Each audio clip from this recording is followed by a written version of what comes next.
je m'appelle Henriette Josiane Kandaoulé. Je suis ingénieure forestier et en ce moment, je suis expert principal en aménagement forestier dans le projet ATSBELA au Congo.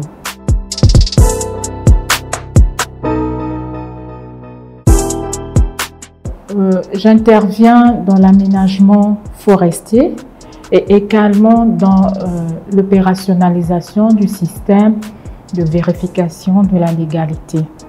Alors, lorsqu'on parle du système de vérification de la légalité, on fait allusion à toute la chaîne de l'approvisionnement du bois d'œuvre, c'est-à-dire depuis là où l'arbre a été abattu, comment on l'a transporté, jusqu'au marché où cet arbre va être transformé.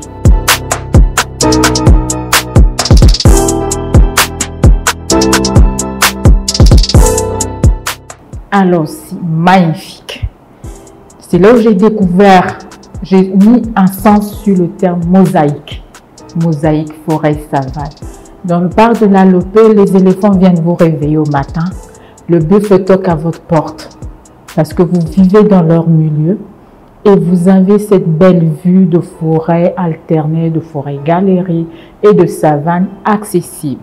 Et c'est là où j'ai eu, on va dire, ma vocation d'être forestière.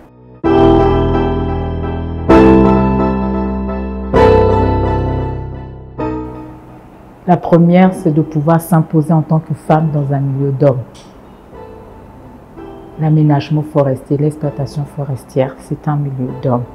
Arriver en tant qu'ingénieur, pour plusieurs concessions où j'y ai travaillé, c'est la première fois de voir une femme venir travailler à ce niveau. Être chef d'équipe d'aménagement d'une quarantaine d'hommes, où vous avez intérêt à passer 25 jours, 30 jours avec eux en forêt, tout en gardant vos distances, les limites, le respect, c'est un grand challenge.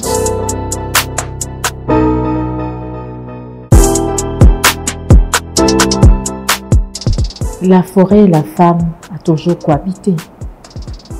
Quand on repart un peu en arrière dans nos cultures, la femme africaine est tout le temps en forêt. Donc la forêt est en nous, on est dans la forêt. Et l'aménagement forestier, on va se dire, n'est plus le dada, l'apanage des hommes.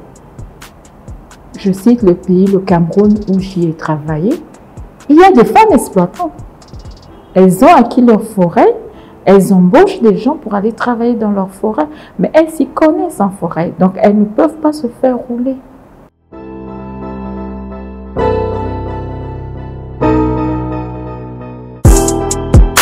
Oh, autant de fois, mais celui qui m'a marqué, c'est mon contact avec un gorille qu'on appelle les dos argentés. Par erreur, je ne m'en suis pas rendu compte, je l'ai bousculé.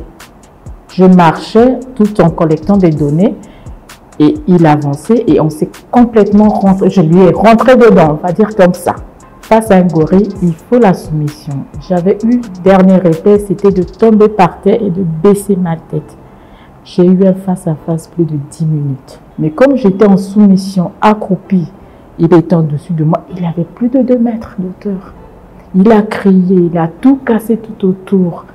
Il a préparé le terrain pour le match. Mais j'ai gardé mon sang-froid. Et pendant ce temps, après 10 minutes, comme je n'avais pas réagi du tout, il a accepté que j'ai été soumise à lui et puis il est parti. C'est très beau de le raconter, mais les 10 minutes ont été pénibles.